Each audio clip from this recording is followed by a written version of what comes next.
Et il est 20h15. Nous attendons les tout premiers résultats en Pays de la Loire. On va commencer par vous rappeler ce chiffre, le chiffre de la participation dans notre région.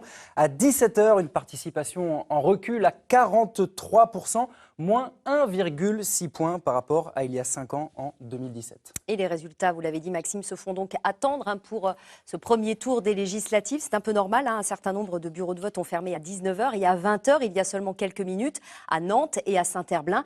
Ils vont tomber dans les minutes qui viennent et on en parlera bien sûr tout au long de la soirée avec vous, Arnaud Leclerc. Bonsoir. Bonsoir. Vous êtes politologue, vous êtes aussi enseignant-chercheur à l'Université de Nantes en sciences politiques. Vous allez nous éclairer bien sûr sur ces résultats qui vont nous arriver d'une minute à l'autre. Nous disposons déjà de quelques-uns, mais ils ne sont que partiels. Nous allons donc attendre un peu, mais commencer notre tour des préfectures où nous attendent toutes nos équipes. Vous l'avez vu à l'instant, pour nous donner les tendances ou l'ambiance dans ces différents QG. Et on va tout de suite se rendre à la préfecture de Loire-Atlantique où nous attend Amélie Lepage. Bonsoir Amélie. C'est chez vous que les résultats vont tomber le plus tard. C'est presque une tradition à Nantes. On attend longtemps. Il faut être patient. C'est ça, Virginie, il faut être patient, mais ça commence à se remplir quand même à la préfecture. Je ne sais pas si vous apercevez derrière moi, il y a des petits fours, des choses à boire, donc les candidats commencent à venir. Nous avons aperçu Anne-France Brunet, candidate sur la 3e circonscription de Loire-Atlantique. J'ai également aperçu Gauthier Boucher, secrétaire départemental du Rassemblement national en Loire-Atlantique. Lui est candidat sur la 8e circonscription, la circonscription où Mathias Tavel, l'insoumis, se présente pour la NUPS. En ce qui concerne les résultats, vous l'avez dit, il faut attendre un petit peu. La circonscription la plus avancée, c'est la 6e circonscription avec 80% des bulletins qui ont été dépouillés. Et pour l'instant, c'est le candidat de la NUPS qui est en tête, Jean-Claude Roux, devant Jordan Hainaut. Jordan Hainaut, 29 ans, qui s'est présenté pour remplacer l'ex-socialiste Yves Daniel. Merci beaucoup Amélie, on suivra évidemment tous ces résultats en Loire-Atlantique avec vous dans la soirée. On va aller dans le département voisin, le département du Maine-et-Loire et ses 7 circonscriptions. Un mot là encore sur les scores de participation, 45%, une participation pour le coup plutôt en hausse, plus 1,3% par rapport à 2017. On va aller à la préfecture d'Angers, où les bureaux de vote fermaient un petit peu plus tard à 19h. Dans le reste du département, c'était 18h. Alors, est-ce qu'on a déjà des premiers résultats du côté d'Angers? Bonsoir Jérémy, Armand, avez-vous du nouveau? Bonsoir Maxime, le dépouillement est plus ou moins avancé selon les circonscriptions. Je peux vous dire que c'est dans les circonscriptions de Saumur, Saumuroise, la 3e et la 4e, que le dépouillement est le plus avancé, avec notamment 2 tiers des bulletins dépouillés dans la circonscription, la 3e circonscription, où la députée sortante, les Républicains, Anne-Laure Blin, est pour l'instant en ballottage avec à la fois la majorité présidentielle, le Rassemblement national et la NUPS. Donc une circonscription où pour l'instant c'est très serré, mais il reste encore 1 tiers des bulletins à dépouiller. Et sinon, l'ambiance ici à la préfecture, c'est de la concentration. On a vu plusieurs candidats, également le préfet. Regardez les résultats à 20h, juste derrière moi. On échafaude déjà des théories, des stratégies et on attend les résultats définitifs. Oui, on a que ça à faire, à échafauder des stratégies et des théories. Tant qu'on n'a pas les résultats, c'est forcément difficile pour les candidats et leur entourage, mais ça va bientôt venir normalement dans le Maine-et-Loire. On va se rendre à présent dans la Sarthe, où il y a du vote électronique, notamment au Mans. C'est donc peut-être aller un peu plus vite. On va prendre des nouvelles du côté de la préfecture de la Sarthe, où nous attend Thierry Fourmy. Bonsoir Thierry. Alors, est-ce que ça avance dans votre département ?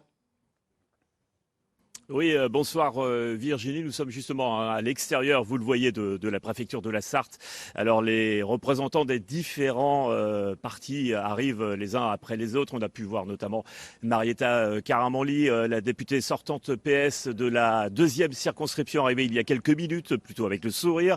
Jean-Carl Grelier, député sortant, le seul député sortant de droite de la 5e circonscription investie pour cette élection par la majorité présidentielle. Il était également présent, plutôt aussi avec le sourire. Pas de résultat définitif. Et puis la Sarthe qui est le mauvais élève en Pays de la Loire avec 38% de participation. C'est un taux vraiment très faible. Cette faible participation pourrait profiter peut-être aux candidats de la NUPS ou encore du Rassemblement national qui espère être présent peut-être au 2e tour dans 2 circonscriptions, la 3e circonscription et puis la 4e circonscription également détenue pour le moment par la députée du Parti socialiste liste Sylvie Tolmont, qui est investie pour cette élection hors cadre de l'accord national, puisque vous le savez, eh bien, la Fédération sartoise présente 5 candidats dans ces circonscriptions face aux candidats de la nouvelle Union populaire écologique et sociale. Voilà, le nom complet, vous l'avez bien. À tout à l'heure. Merci beaucoup Thierry Fourmier. On va prendre direction à présent la Vendée et ses 5 circonscriptions, toutes macronistes pour le moment. Il y avait eu un grand chelem il y a 5 ans du côté de la Vendée pour la majorité présidentielle. Je crois qu'il y a des premiers résultats qui sont tombés à la préfecture de La Roche-sur-Yon où l'on retrouve Quentin Carudel. Quentin, 2 circonscriptions, je crois, où les premiers résultats sont désormais connus.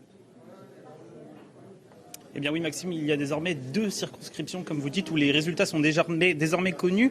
La 4e circonscription, je vous en parlais tout à l'heure, la circonscription de la députée sortante, Madame Martine Le Guy-Ballois, en tête dans cette circonscription, c'est la candidate d'hiver droite Véronique Besse, qui est en tête devant Madame Le Guy-Ballois, 34,97% des voix pour Véronique Besse, contre 21,78% des voix pour la députée sortante.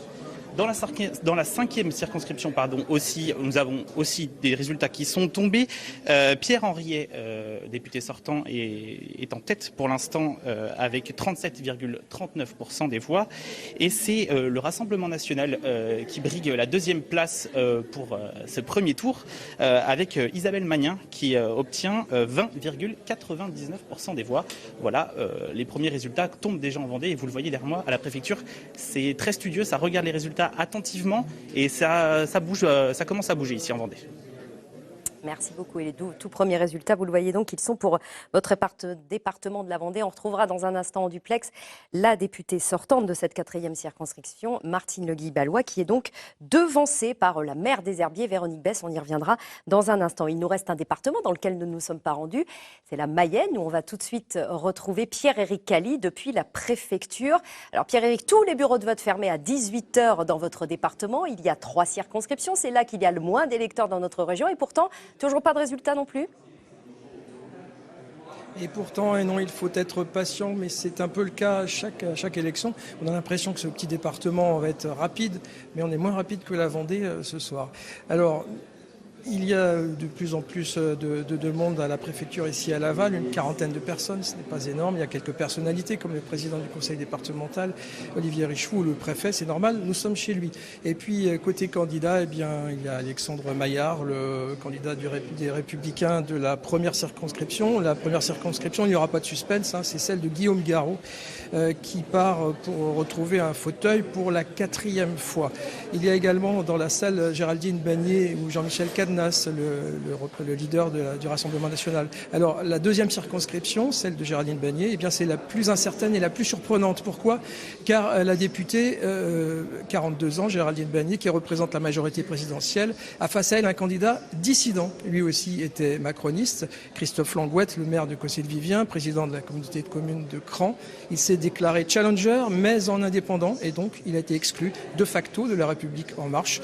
Le match risque d'être serré, car certes, il n'a pas de prime de sortant, il n'a pas de parti derrière lui, mais il est soutenu par 37 élus du département, dont les maires de Château-Gontier ou de Saint-Berthevin.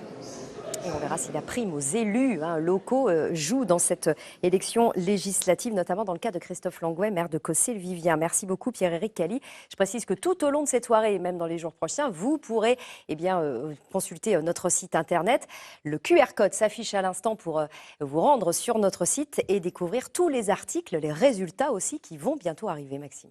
Et Virginie, à 20h25, on va faire un petit point sur la situation nationale. Vous avez suivi les résultats tout à l'heure à 20h sur notre antenne. Arnaud Leclerc, un petit mot sur ce duel qui était annoncé depuis longtemps, qui se confirme a priori entre la gauche et la majorité présidentielle, au coude à coude, la NUPES et ensemble la bannière présidentielle à 25,2% chacun selon nos estimations. C'était attendu ?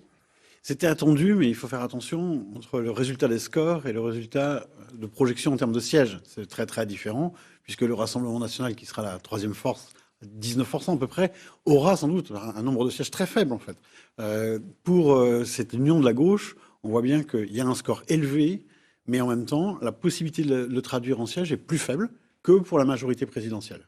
Donc avec un score sensiblement équivalent, il y aura plus de sièges du côté de la majorité présidentielle qu'il n'y en aura pour l'union de la gauche. Un mot rapidement sur la droite. On disait depuis des mois maintenant, et notamment depuis le résultat de Valérie Pécresse à la présidentielle, que ce sera probablement très dur pour les Républicains de se maintenir et en tout cas d'exister sur ces législatives. 13,7% selon notre estimation. Est-ce que c'est plutôt un bon score relativement pour les Républicains? Est-ce qu'ils se maintiennent? Là aussi, tout dépend du point de comparaison. Si on prend la présidentielle, c'est nettement mieux.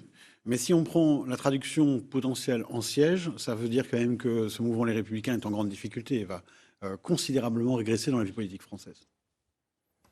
On va prendre la direction de la Vendée de nouveau. On a deux résultats pour le moment, les deux premiers résultats de notre région. Effectivement, sur la 4e circonscription, celle autour des Herbiers, et puis également la 5e dans le sud Vendée. Mais on va s'intéresser donc à cette 4e circonscription, puisque la députée sortante macroniste Martine Le Guilh-Ballois nous attend en duplex depuis la préfecture. Bonsoir, Madame Le Guilh-Ballois, est-ce que vous m'entendez bien ? Je vous entends parfaitement, bonsoir. Parfait, merci beaucoup d'être avec nous donc, en duplex. Est-ce que vous pouvez nous confirmer votre score ce soir sur ce premier tour des législatives en Vendée? Vous êtes au coude à coude avec Véronique Besse? Non, Véronique Besse est en avance, elle doit être aux environs de 35% et moi de 22%. Donc vous êtes très largement devancé. On attend les résultats définitifs qui ne nous sont pas encore confirmés par la préfecture. Très largement devancé donc par la maire sortante des Herbiers. Est-ce que c'est une surprise ou est-ce que vous y voyez la prime à l'élu ancré? On sait que Véronique Besse est très connue sur le secteur et qu'elle a été députée pendant 2 mandats déjà. Non, c'est exactement ce que nous avions prévu. Dans un premier temps, je tiens à remercier toutes les personnes qui ont voté pour moi, mais cet ancrage dans le territoire dont vous parlez donne une certaine visibilité, une certaine image connue de Véronique Besse. Connue, c'est relatif, puisque les électeurs ne savent pas vraiment, ils n'ont pas fait attention à vos reportages d'ailleurs, puisque vous avez été les premiers à le signaler. Et Véronique Besse est une candidate reconquête. Alors il convient de relativiser ces résultats parce que je pense que si vous voulez, on aura à cœur de se battre pour que ce territoire prospère, ouvert, entreprenant ne soit pas une des premières prises de guerre de reconquête en France. Est-ce que vous y voyez aussi un échec personnel, Madame Le Guilh-Ballois? Vous êtes quand même très largement devancée, 13 points d'écart avec cette candidate Véronique Besse. Est-ce que vous n'avez pas su en 5 ans aussi vous faire connaître, vous implanter sur ce territoire vendéen? Écoutez, en l'occurrence, moi j'ai toujours privilégié l'efficacité à la visibilité. Je pense que tous les gens qui ont eu occasion de travailler avec moi savent à quel point je suis quelqu'un de tenace sur les dossiers, que ce soit pour l'agriculture, que ce soit pour les entreprises, que ce soit pour les gens qui me sollicitent. Mais visiblement, après, ça n'a pas payé dans les urnes, Madame Le Guilh-Ballois. Pardonnez-moi, ça n'a visiblement pas payé dans les urnes ce soir sur ce premier tour. On est au premier tour, je le maintiens. On est au premier tour avec un paysage qui change aussi, puisque vous voyez que d'autres personnes, d'autres partis ont obtenu de très bons scores. Il y a des choses qui sont en train de changer. Donc il faut que les gens se mobilisent. Pour le second tour dimanche prochain. Merci beaucoup, Madame Le Guilh-Ballois, d'avoir été en duplex avec nous depuis la préfecture de Vendée. Vous êtes donc députée sortante de la 4e circonscription. On va tout de suite se rendre dans la Sarthe, puisque Thierry Fourmy, vous avez un résultat qui vient de vous parvenir.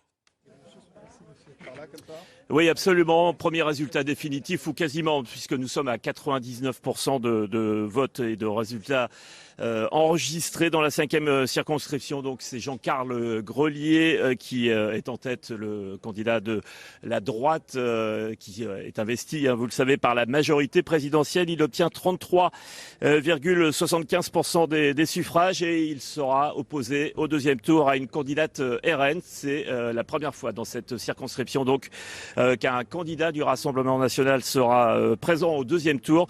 Il s'agit de Victoria de Vignereau qui obtient 22,73% des suffrages. Alors si vous le souhaitez, Jean-Carl Grelier est juste à côté de moi, on fait l'interview ensemble ou alors on le fait patienter dans quelques instants, vous me dites Virginie. Eh bien, écoutez, on va attendre puisque nous avons une autre candidate qui nous attend depuis la Loire-Atlantique. Mais promis, on va revenir vous voir d'ici quelques instants. Thierry Fourmy avec Jean-Carl Grelier, qui est donc le député sortant sur la 5e circonscription de la Sarthe, puisque Maxime, il y a une candidate en Loire-Atlantique. Oui, sur la 3e circonscription de la Loire-Atlantique, Anne-France Brunet, qui est en duplex avec nous. Est-ce que vous avez des résultats définitifs de votre côté, vous qui êtes donc la députée sortante sur cette 3e circonscription Nantes-Saint-Herblain? Alors sur la 3e circonscription, nous avons quelques résultats qui sont tombés concernant les communes de la ruralité. Les 2 grandes villes comme Nantes Ouest et Saint-Herblain, nous n'avons pas encore les résultats. Ils arriveront vers 21h, 21h30.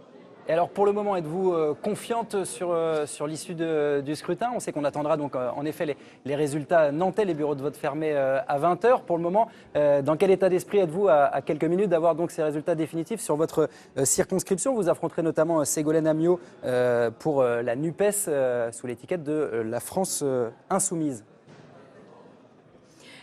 Sur la circonscription, déjà, une première constatation, c'est que les extrêmes continuent à prévaloir sur le territoire, à savoir la France insoumise, le Rassemblement national et donc la 3e force étant Ensemble, le parti de la majorité présidentielle. Et nationalement, une première force comme la NUPES, qu'est-ce que ça change la donne? On voit que la situation a évolué évidemment depuis 5 ans et les scores importants des candidats macronistes. Voilà, quelle est la situation? 5 ans plus tard, on sent que c'est beaucoup plus serré et ce sera le cas probablement aussi sur votre circonscription. Ça peut être très serré. Nous attendons les résultats de Nantes et Saint-Herblain. Vraiment, c'est là les 2 grandes villes de la circonscription. Donc, sans ces résultats, c'est très difficile de se positionner et de savoir ce qui va se passer pour le 2e tour. Mais ce que je constate, c'est vraiment une polarisation de la vie politique. Merci beaucoup Anne-France Brunet. On suivra évidemment les résultats sur cette 3e circonscription Nantes-Saint-Herblain en Loire-Atlantique. Et puis on vous l'avait promis, les résultats, ils arrivent enfin. C'est assez traditionnel dans cette tranche horaire. Et nous en avons un qui est quasiment définitif, mais on va pouvoir vous le donner. C'est dans le Maine-et-Loire où on retrouve Jérémy Armand depuis la préfecture. C'est dans la 3e circonscription du Maine-et-Loire, celle de Saumur-Nord, Longuet-Jumelles, Durtal. Alors on est à 92% de bulletins dépouillés. Néanmoins, la tendance semble assez claire puisque la députée sortante, les Républicains, Anne-Laure Blin, devrait pouvoir se qualifier. Elle est en tête avec 25% des suffrages, tandis que son adversaire pour le second tour devrait être la députée NUPS, Véronique Rudevitch, qui est à un peu plus de 23% des voix, même si cela reste très serré encore actuellement avec le candidat Rassemblement national qui a 22% des voix. Et le candidat de la majorité présidentielle, Simon Hollet, qui est à 21%. Donc on va attendre encore pour vous donner un résultat définitif. Merci beaucoup Jérémy depuis la préfecture d'Angers. On va s'intéresser un tout petit peu à ce cas de figure Arnaud, puisqu'on voit qu'il y a 4 candidats qui sont à 25, 23, 22, 21%, donc dans un mouchoir de poche. Mais avec la règle électorale, il est probable qu'il n'y en aura que 2 qui seront qualifiés pour le second tour. Très vraisemblablement, ça dépendra du niveau d'abstention, mais si l'abstention est à 50%, ce qui va être la moyenne à peu près partout, il faut 25%. Des suffrages exprimés pour pouvoir passer. Ça va se jouer à quelques voix. Et donc, très vraisemblablement, il n'y aura que 2 candidats au 2e tour, effectivement. Il faut 25% quand on est 3e. Les 2 premiers, bien sûr, se qualifient, mais 25%, ce qui fait qu'on n'aura quasiment pas de triangulaire ce soir. Oui, ça serait assez exceptionnel. En réalité, il faudrait que pratiquement la circonscription s'équilibre entre 3 blocs équivalents pour qu'on puisse avoir une triangulaire. Cette 3e circonscription du Maine-et-Loire, on l'a dit, c'est la seule qui avait échappé à la vague macroniste il y a 5 ans. C'est celle de la députée sortante, les Républicains, Anne-Laure Blin. Est-ce qu'on voit les résultats assez serrés? Est-ce qu'elle aura possibilité de se maintenir largement? Est-ce que ce sera aussi compliqué que ça pouvait le laisser entendre? On va voir. Ça dépend un peu de l'équilibre des forces sur l'ensemble du spectre. Donc il faut avoir toutes les statistiques pour chacun pour se rendre compte quels sont les reports de voix possibles. Et puis n'oublions pas, il peut y avoir moins d'abstention ou plus à l'inverse. Au second tour, ça fait souvent ça. C'est souvent ça qui peut faire la différence. Notons aussi que pour les premiers résultats qu'on commence à avoir, on constate des scores très élevés du Rassemblement national qui sont au-delà de ce qu'on avait anticipé. Et on voit par exemple, c'est le cas en Vendée, à Fontenay, mais c'est le cas aussi dans la circonscription de Jean-Carl Grelier en Sarthe, 2 candidats du Rassemblement national qui vont pouvoir se maintenir au second tour et c'est une première pour notre région. Et vous évoquez Jean-Carl Grelier, il nous attend comme promis justement sur cette 5e circonscription sartoise. Effectivement, on va le retrouver en duplex donc depuis la préfecture de la Sarthe. Bonsoir Monsieur Grelier, vous êtes avec nous donc à l'issue de ce premier tour des élections législatives et vous êtes très largement en tête et vous serez dans une circonscription où vous aurez face à vous une candidate du Rassemblement national. Selon nos dernières estimations, vous obtenez 33% 33% des suffrages, 22% pour Victoria de Vigneral, la candidate du Rassemblement national. Ça veut dire que votre pari de partir sous la bannière Ensemble est gagné ?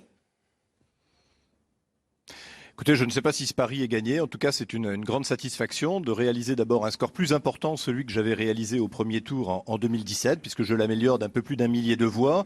Et puis, ce qui est très satisfaisant aussi, c'est d'avoir une différence en nombre de voix qui est très substantielle avec la candidate du Rassemblement national qui arrive en seconde position. Vous me permettrez d'y voir peut-être immodestement le fruit d'un ancrage local, le fruit d'un travail de terrain. J'ai labouré ce terrain et peu importe l'étiquette avec laquelle je l'ai fait pendant des années, j'ai été en proximité avec l'ensemble des habitants de cette circonscription et ce soir, cette proximité a payé. Alors évidemment, j'entendais vos commentaires et ils sont parfaitement exacts et pertinents. C'est la première fois dans cette 5e circonscription de la Sarthe qu'au second tour, la candidate sera une candidate du Rassemblement national.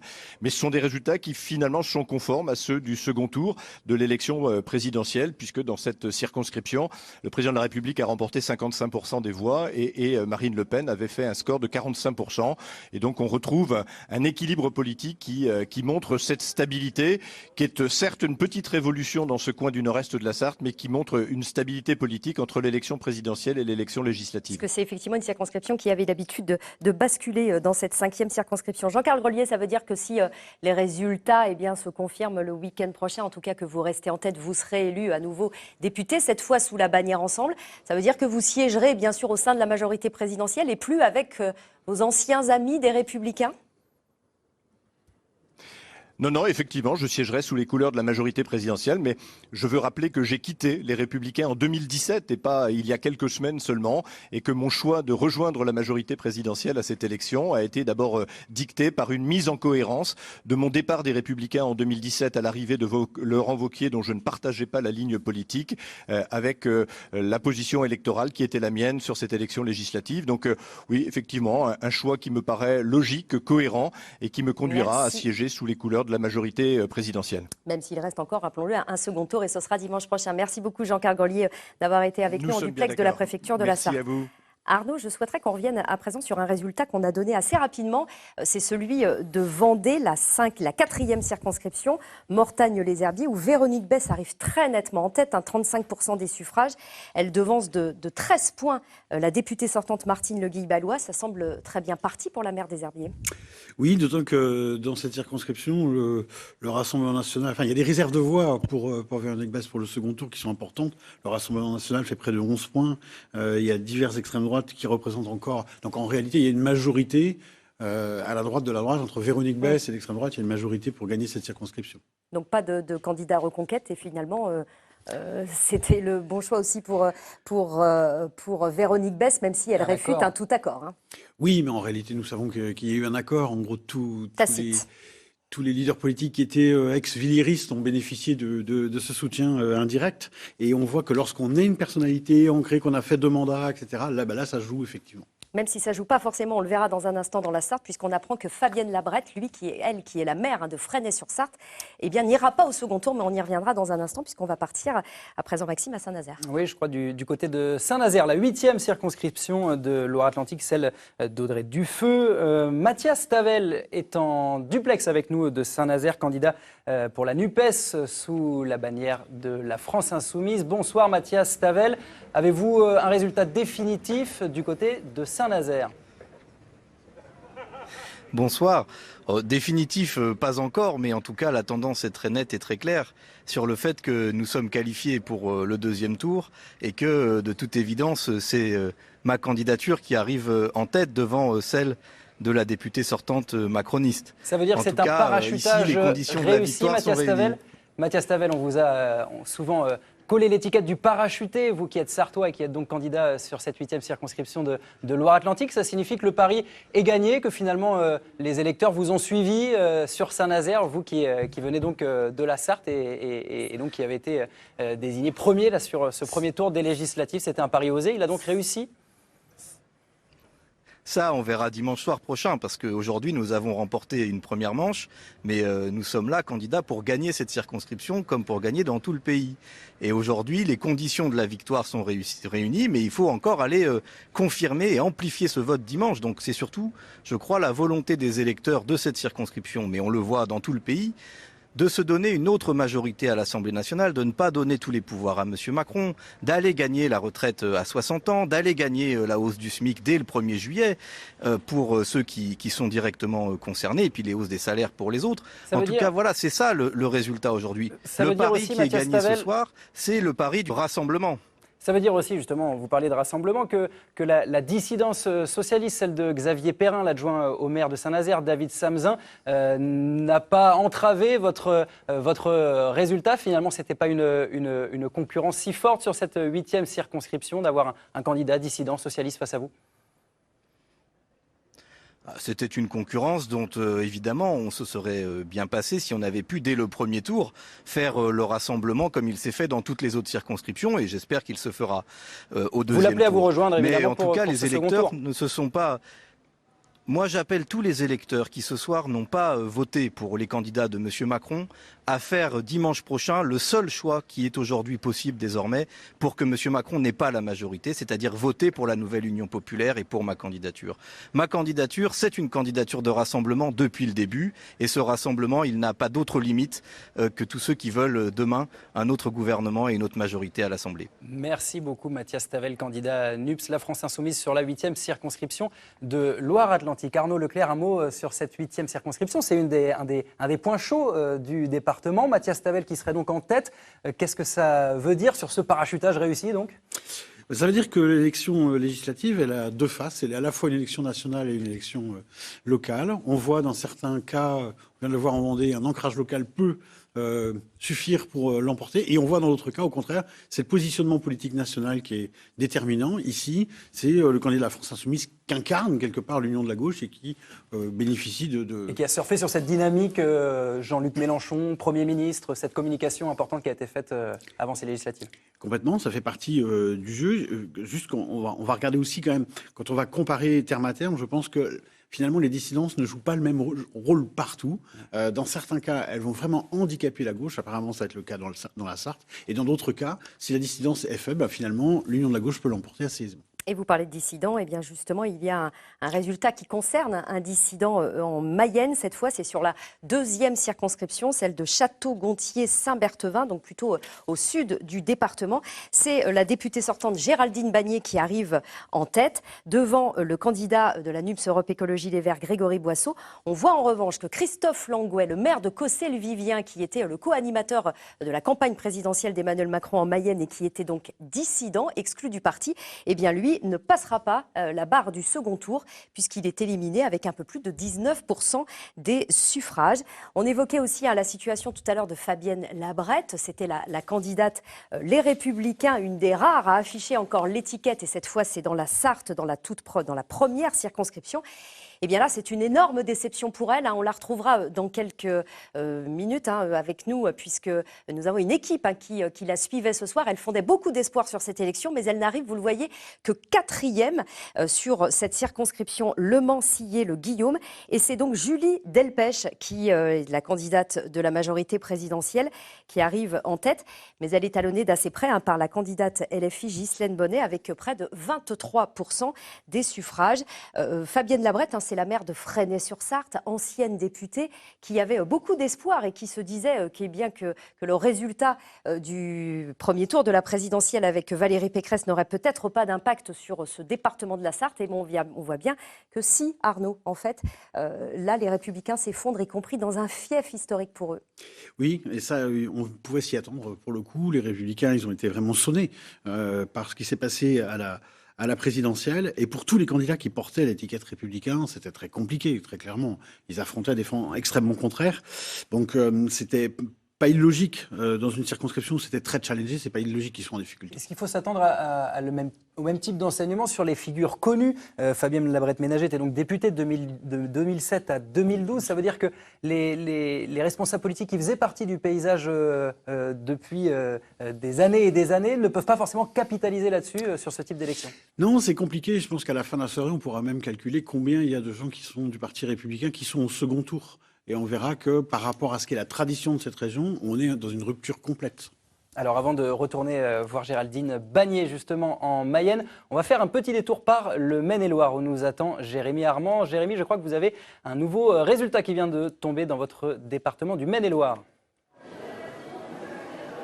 Alors pas tout à fait Maxime, les derniers dépouillements dans la 3e circonscription, celle de Saumur-Nord, tardent encore à arriver, même si la tendance, je vous le disais, c'est à l'accession au second tour de la députée sortante, des Républicains Anne-Laure Blin. Néanmoins, dans la 7e circonscription, 85% de bulletins dépouillés. Et là, le candidat macroniste sortant, Philippe Bolo, arrive largement en tête avec 42% des voix. On peut dire donc qu'il va se qualifier sans aucun doute pour le second tour, où il devrait affronter le candidat socialiste Guillaume Joanneau. Merci beaucoup Jérémy. Allez, comme promis, on retourne du côté de la Mayenne où nous attendons donc Géraldine Bagné, députée sortante de la 2e circonscription. Elle concerne Château-Gontier, Mêlée-du-Maine ou encore Cossé-le-Vivien, députée Modem. Bonsoir Géraldine Bagné. Est-ce que vous êtes avec nous? Est-ce que vous m'entendez? Bonsoir. Oui, bonsoir, je vous entends parfaitement. On vous voit à l'image et on vous entend. Vous êtes donc talonné par le candidat de la NUP, Grégory Boisseau. Vous avez passé une partie de votre campagne à tirer à boulet rouge sur cette candidature dissidente du maire de Cossé-le-Vivien, Christophe Langouette, qui lui est donc 3e selon nos estimations, les résultats définitifs d'ailleurs. Finalement, vous aviez peur d'une candidature dissidente. C'est vous qui êtes bien qualifié pour le second tour, vous qui êtes donc député sortant, deuxième circonscription. Oui, tout à fait. Je pense que vos termes sont un peu inexacts. Je n'ai pas tiré à boulet rouge. J'ai simplement rappelé une réalité. Il y avait un communiqué de la majorité qui rappelait qu'il n'y avait qu'une candidate sur la 2e circonscription.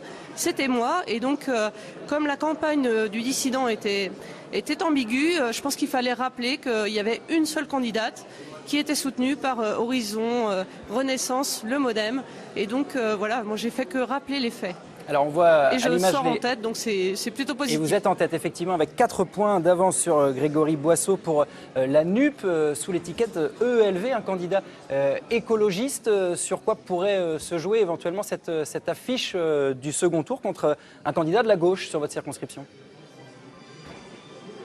Je pense qu'il va y avoir des reports de voix du fait qu'il y avait une dissidence centriste. Donc on va regarder attentivement ces reports de voix. Après, moi je ne suis pas très inquiète pour le deuxième tour. Simplement, on va rester très mobilisés sur le terrain, faire une campagne proche des gens, avec mes militants. On se déplace partout et je suis très confiante pour ce deuxième tour. Alors justement, c'est un des arguments de vos opposants d'avoir été assez peu présente finalement sur le terrain comparé aux 2 autres députés sortants, Guillaume Garot, Yannick Favennec sur votre département. Finalement, ça ne vous a pas coûté cher, en tout cas, sur ce scrutin. Vous allez reprendre la campagne et reprendre le terrain pour ce second tour et balayer ces critiques aussi d'absence de terrain. Je pense que les procès en illégitimité et en incompétence faits aux femmes, il y en a souvent. Et moi, j'avais pas d'inquiétude par rapport au travail que j'ai mené pendant ces 5 ans. J'ai été très présente. J'ai fait voter plus d'amendements que mes collègues députés de la Mayenne. Il suffit de regarder mon bilan pour savoir que j'ai été une bosseuse. Moi, je viens du milieu agricole et on sait ce que c'est que le travail. Et donc, j'étais pas du tout inquiète là-dessus. Par contre, le procès qui m'était fait était effectivement injuste. Merci beaucoup Géraldine Bagné, députée sortante sur la 2e circonscription de Mayenne et qui est donc en tête ce soir au premier tour. En ballottage favorable, effectivement. On va se rendre à présent dans la préfecture de Loire-Atlantique à Nantes pour retrouver Amélie Lepage. Amélie, pas de résultats définitifs dans ce département où les résultats arrivent toujours très tardivement, mais des tendances. Oui, des tendances et notamment sur la 7e circonscription, celle de la presqu'île guérandaise où on le sait, la campagne avait été compliquée pour la députée sortante Sandrine Josso. Eh bien, les premiers résultats donnent Véronique Mahé pour la NUPS en tête devant la députée sortante Sandrine Josso, donc à confirmer dans quelques instants. Et puis dans la 9e circonscription, celle du Pays de Ré, eh bien c'est la NUPS Hélène Macron qui arrive en tête devant le député sortant Yannick Horry, qui est juste derrière Hélène Macron. Merci beaucoup, Amélie. On vous retrouvera bien sûr au fur et à mesure de cette soirée. À présent, on va se rendre dans le département de la Sarthe avec un nouveau résultat définitif pour ce premier tour. C'est pour la deuxième circonscription, Le Mans-Bouloir, avec Marietta Karamanli qui nous attend, députée sortante sur cette circonscription et qui est très largement en tête au premier tour. On va voir les résultats, 36,5% pour Marietta Karamanli, suivie par la candidate du Rassemblement national. Cette fois encore, ce sera donc une candidate du parti de Marine Le Pen qui sera au second tour en Sarthe. C'est Angéline Furet, 21% des scores. Bonsoir, Madame Karamanli. Vous êtes avec nous depuis la préfecture. Vous êtes donc très largement en tête ce soir sur cette circonscription. Vous avez obtenu la bannière de la NUPES. Ça a payé pour vous ou c'est sur votre nom, selon vous, que les électeurs se sont portés ? Écoutez, d'abord, moi, je voulais remercier les électeurs de m'avoir fait confiance.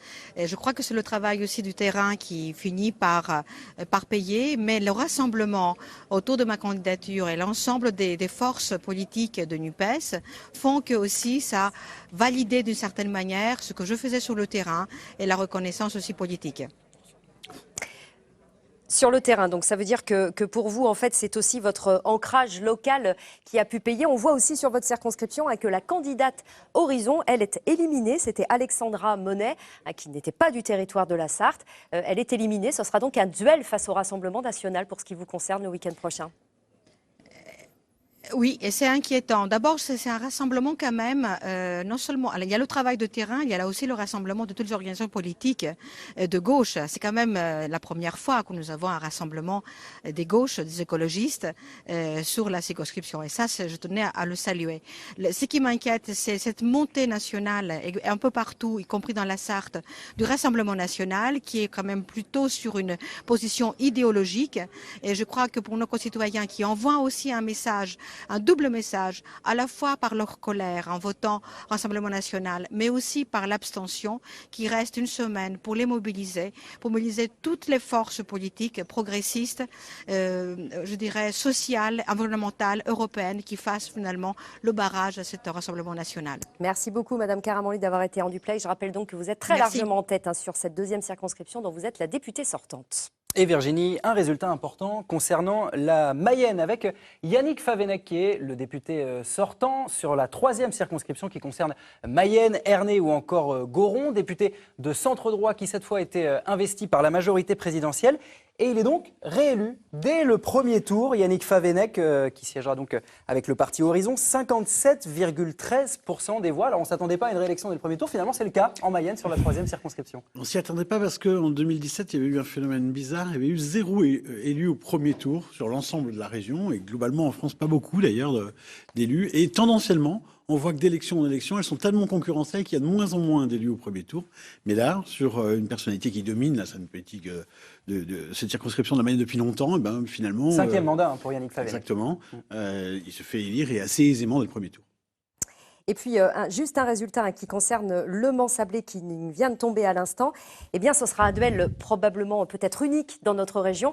Un duel entre la France insoumise, en tout cas sous la NUPES, et le Rassemblement national. Entre Élise Le Boucher, qui est arrivée en tête, mais d'une très courte tête, devant Raymond de Malherbe, le délégué national du Rassemblement national dans ce département de la Sarthe. On y reviendra un petit peu plus tard. Mais on voit qu'il y a donc 3 candidats du Rassemblement national qui sont déjà au second tour dans ce département de la Sarthe. Et on poursuit notre tour d'horizon, direction la Vendée, où on va retrouver Quentin Carudel du côté de La Roche-sur-Yon. Y a-t-il des nouveaux résultats en Vendée, Quentin ? Eh bien oui Maxime, du côté des Sables d'Olonne pour la 3e circonscription, c'est le député sortant Stéphane Bouchou qui obtient 36,07% des suffrages. Il est donc en ballottage favorable. En 2e place, et c'est comme sur la 5e circonscription, c'est Corinne Fillet du Rassemblement national qui obtient 21,39% des voix, donc une 2e candidate Rassemblement national au second tour ici en Vendée. C'est une première dans le département. Merci beaucoup Quentin et je reviens sur le résultat de la deuxième circonscription de la Sarthe dont je vous parlais à l'instant avec donc ce duel entre la France Insoumise et le Rassemblement National. Et ce qu'il faut dire donc c'est que la sortante Sylvie Taulement, la députée sortante très proche de Stéphane Le Foll, est donc battue et ne repartira pas à l'Assemblée nationale. On y reviendra au cours de cette soirée, Maxime. Évidemment, on part dans le Maine-et-Loire où nous attend le député sortant de la 7e circonscription. Elle concerne Segré, Tiercé ou encore le Lion d'Angers, Philippe Bolo, qui est avec nous en direct depuis le Maine-et-Loire. Philippe Bolo, avez-vous des résultats définitifs concernant votre circonscription, la 7e du Maine-et-Loire? Non, pas encore de résultats définitifs, partiels, mais plus de 80% dépouillés. Et donc 80% des voix qui me placent en tête avec 42%. Et je tiens donc par là à remercier vivement toutes celles et ceux qui m'ont fait confiance en me renouvelant leur voix, m'indiquant qu'il faut poursuivre le travail. Voilà, donc merci à eux. Voilà, donc, selon les premières estimations, vous seriez, Philippe Bolo, largement en tête dans cette 7e circonscription du Maine-et-Loire.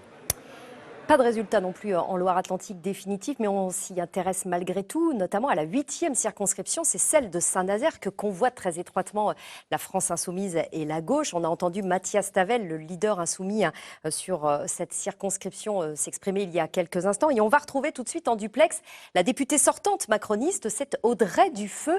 Est-ce que vous avez des résultats partiels, voire définitifs sur cette circonscription où vous êtes sortante, Madame Dufeu ? Bonjour à tous. Non, pas de résultats consolidés pour le moment. Des résultats en tout cas partiels qui semblent effectivement me mener au second tour contre le leader de France Insoumise, comme vous l'avez très justement dit. Et voilà, donc pour le moment, un sentiment de confiance pour accéder à ce second tour. Mais cela veut donc dire que vous êtes, quels que soient les résultats ou qu'ils soient pour l'instant partiels dans leur ampleur, on ne le sait pas trop, vous n'êtes pas en tête sur cette circonscription qui, il faut le rappeler, est historiquement de gauche et que vous aviez remportée il y a 5 ans. Écoutez, pour le moment, ce que je remarque, c'est que les électeurs de la circonscription semblent maintenir le score d'Emmanuel Macron. C'est sensiblement pour le moment le même que le président de la République lors du premier tour des élections présidentielles. Et ça, c'était mon premier pari, donc c'était mon premier objectif en tout cas. Et donc, je suis très satisfaite de ces résultats pour le moment. Et on rappelle qu'Emmanuel Macron avait réalisé près de 28% sur cette circonscription. C'était l'un de ses moins bons scores sur notre département. Jean-Luc Mélenchon, un petit peu plus de 25%. On voit donc que vous êtes très prudente avec les chiffres pour l'instant, Audrey Dufeu. Et on s'intéressera bien sûr au cours de cette soirée à cette 8e circonscription. Merci à vous. Arnaud Leclerc, un mot peut-être sur les résultats dont on dispose pour le moment, qui sont évidemment loin d'être encore tous tombés. Par rapport à la dynamique nationale, ce duel qui était annoncé et qui semble se confirmer en France entre les forces de gauche sous la bannière de la NUP et la majorité présidentielle, est-ce qu'on peut voir une similitude chez nous en Pays de la Loire? Est-ce qu'il y a une spécificité ligérienne? On voit que la gauche est quand même présente dans beaucoup de cas de figure au second tour dans notre région sur les résultats dont on dispose pour le moment. C'était la fonction de cet accord. C'est un accord électoral dont le premier enjeu était d'assurer la présence de la gauche au second tour. Même si, sur une série de circonscriptions, ils peuvent espérer beaucoup plus. Mais c'était déjà cette base-là. Mais on constate quand même, dans le cas de la Sarthe notamment, que lorsqu'il y a des dissidences à gauche en raison de cet accord, c'est pas nécessairement la gauche qui passe. Et puis que le Rassemblement national qui est juste derrière peut lui se retrouver au contraire au second tour. Et donc, quels enseignements? Si on se projette déjà, c'est dur en ce début de soirée de se projeter sur la semaine prochaine. Est-ce que finalement les duels annoncés auront bien lieu? Est-ce qu'il y a déjà quelques surprises que vous avez notées sur ces premiers résultats? Il y a des surprises parce que évidemment, quand on se retrouve, je pense que ce serait une première pour notre région avec au Mans un duel entre la France Insoumise et le Rassemblement National. C'est pour le moins quelque chose de complètement nouveau dans notre paysage politique. Mais on voit tout de même un peu partout, globalement, les sortants extrêmement connus et ancrés sortent avec des scores importants. C'est le cas pour Marietta Karamanli, par exemple, qui fait 12 points de plus, et ainsi de suite. Et c'est le cas par exemple pour Stéphane Buchou, on en parlait tout à l'heure, le résultat définitif est donc tombé. Stéphane Buchou sur la 3e circonscription de Vendée, qui serait en tête donc avec 36% des voix, devant la candidate du Rassemblement national, Corinne Fillet, à 21,39% des voix. Et c'est un score qui mérite peut-être un petit commentaire, parce que le candidat Alain Blanchard, des Républicains, qui était soutenu par le maire des Sables-d'Olonne, lui aussi, plus ou moins avec un soutien de Reconquête, est quand même relégué assez loin. Donc c'est quand même un indicateur politique assez fort. On va se retrouver dans un quart d'heure pour la suite de notre soirée électorale. Juste 2 infos quand même à rappeler. C'est la réélection de Yannick Favennec dès le premier tour, et ça, pas grand monde ne l'avait vu venir par rapport à ce mode de scrutin. C'est en Mayenne, bien sûr. Et puis l'élimination de la députée sortante Sylvie Tolmont dans la 4e circonscription de la Sarthe. La suite des résultats en Pays d'Aloire, c'est dans un quart d'heure avec vous, Maxime et Arnaud. Et tout de suite, vous retrouvez Francis Letellier et Carole Gessler pour le National. À tout à l'heure.